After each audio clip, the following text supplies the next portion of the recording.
Tonight, to begin with, we're going to have Judy Bruns, who is a retired teacher from Coldwater. Judy has been a delegate to the Ohio Education Association and the National Education Association convention for a number of years. She's the incoming executive director for Teachers Saving Children of Ohio. And tonight she's going to begin by addressing the OEA and NEA's position on reproductive freedom. Her topic, NEA and the abortion connection.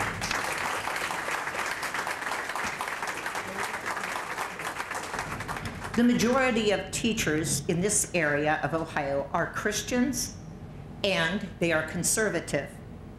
Most, I would guess, have no idea of the union's position on issues close to their heart and close to their faith. How many members have quit NEA because of its position on abortion? Do we have some here? If we do, raise your hand. Look around, folks.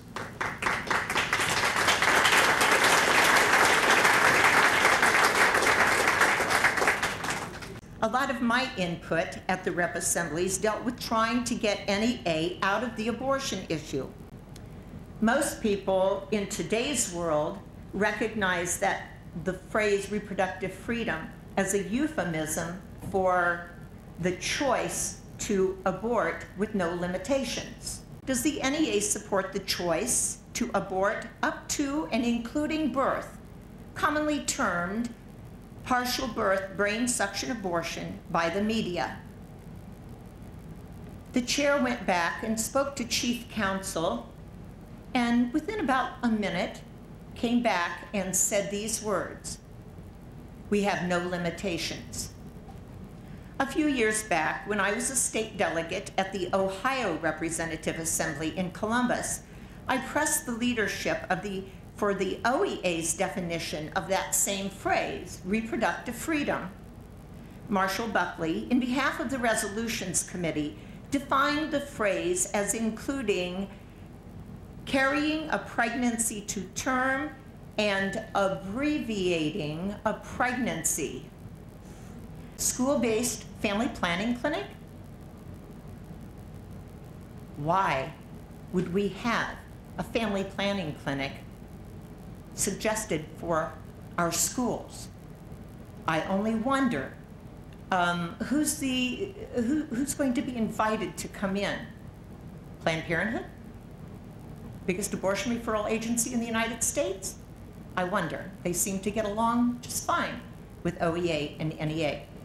NEA will oppose any efforts to erode the status of Roe versus Wade. The NEA reaffirms its commitment to the realization of equal rights for women and men through the following action plan for sex equity. So far, fine, right? No problem. But then we go a little farther. The lobbyists are not paid with PAC money, with political action contributions. The lobbyist salaries are paid with dues dollars. NEA's Randall Moody, their chief lobbyist until just last year, 2010, was, get this, on Planned Parenthood's board of directors from 1995 to 2002. And Randy Moody also told me, when I spoke to him at the back of a legislative committee meeting, that he himself, with no remorse, had escorted women into abortion clinics. Randall Moody's resignation was demanded by pro-life NEA members, including myself, at the 2008 March for Life in Washington, D.C. NEA and abortion rights allies, Tides Foundation. The Tides Foundation is often connected with the name Teresa Hines Carey, John Kerry's wife. The Tides Foundation has made large contributions to NEA HIN, that's the NEA Health Information Network. The Tides Foundation has ties with Planned Parenthood and NARAL, the National Abortion Rights Action League. It's been an uphill climb for conservatives and Christians in the OEA and the NEA. Oftentimes when a conservative finds out what goes on at the OEA assemblies and NEA assemblies, they don't try to be they don't run as a delegate anymore because they feel quite out of place and they feel intimidated. This bylaw amendment was proposed to establish that NEA will not lobby for or against legislation regarding abortion. It failed. Does it make sense to be Christian but remain silent with 1 million plus babies aborted each year? And folks, I just want you to picture one. I want you to picture this happening to one child.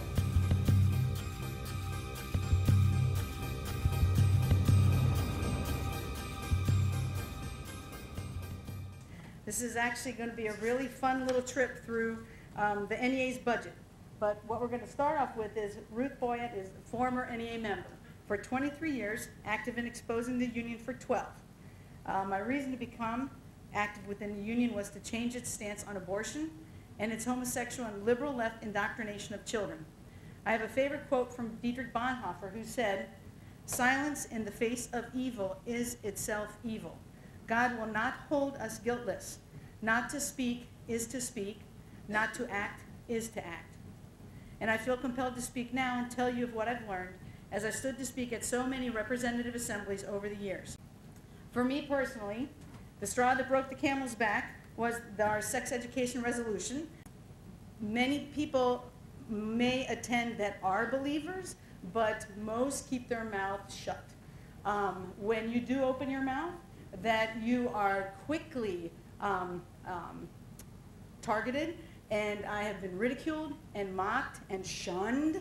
That I even had one homosexual ex-president of our local Southwest Ohio Education Association screaming at me so much that he was spitting from the microphone this far away from each other, because all I asked was for them to support my bylaw amendment that said that NEA will have no position on abortion and family planning.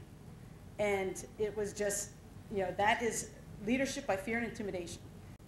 And so what we have here is Bob Shannon. He retired, 41 years lawyer for the Education Association. The Right to Work Committee will continue to file lawsuits accusing us of misusing agency fees. The Heritage Foundation will continue to contend that we are guilty of financial malpractice. And other opponents will continue to argue that paycheck protection statutes and ballot initiatives are necessary to protect association members from unscrupulous union bosses who are seeking to coerce them into paying for political activities that they do not want to support, when in fact, the supporters of paycheck protection don't give a rat's ass about the rights of association members.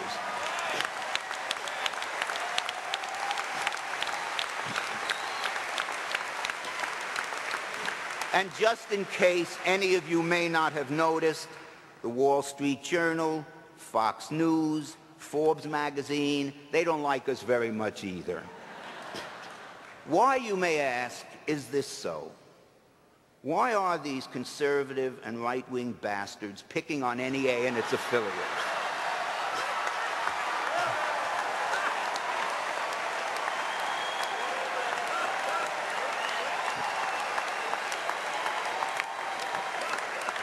I will tell you why. It is the price we pay for success. NEA and its affiliates have been singled out because they are the most effective unions in the United States. And they are the nation's leading advocates for public education and the type of liberal social and economic agenda that these groups find unacceptable. NEA and its affiliates are effective advocates because we have power. And we have power because there are more than 3.2 million people who are willing to pay us hundreds of millions of dollars in dues each year because they believe that we are the unions that can most effectively represent them, the unions that can protect their rights and advance their interests as education employees. It is about the power. It is absolutely about the power. Go ahead to the next one. And let's see how much power they have. What they have here is, if you take a look, total NEA total revenue is $366 million. We have the NEA and state affiliates, okay? So we're adding NEA plus like Ohio and all the different states. So their total revenue is $1 billion. NEA gave more than $13 million to advocacy groups.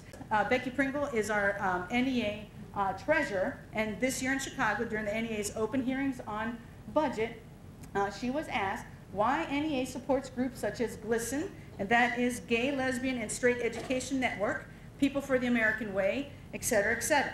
And she replied, advocacy groups support NEA's core values and overall mission statement.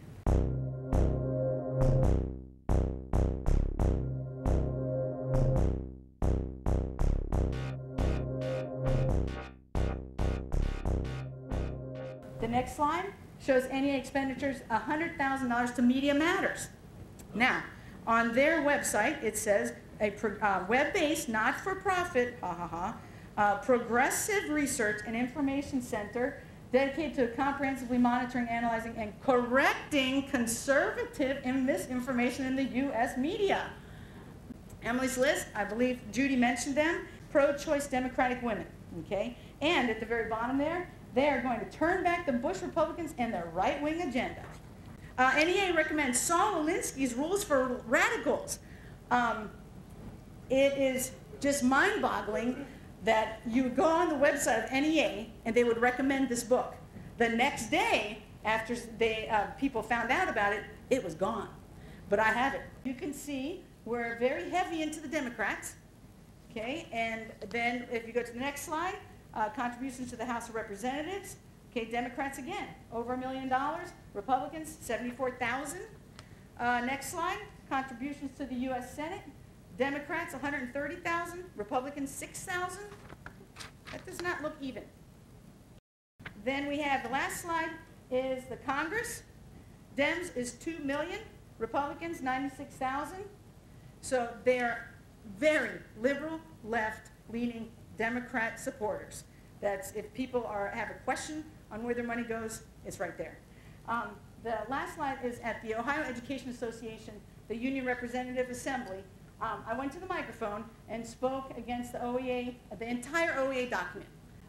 And so this is a statement that I made to the OEA members that day. I'm speaking on behalf of educators back in my own local and others who come from an evangelical Christian perspective. We have concerns about many of the resolutions in this OEA resolutions document. I have gone through the democratic process here for 10 years. I've spoken one-on-one with delegates, asked questions, done research, proposed amendments, and met with OEA leadership. I paid my union dues for 23 years, totaling approximately $16,000. I've taken my responsibility to be a representative voice for my people seriously, but to no avail. I believe that OEA needs to adhere to non-discrimination on the basis of religion, as stated in line 3 in Resolutions I-3 Civil Rights. OEA is losing evangelical Christians as members because they are offended with OEA policies and they feel they are victims of discrimination. I think you got the big picture.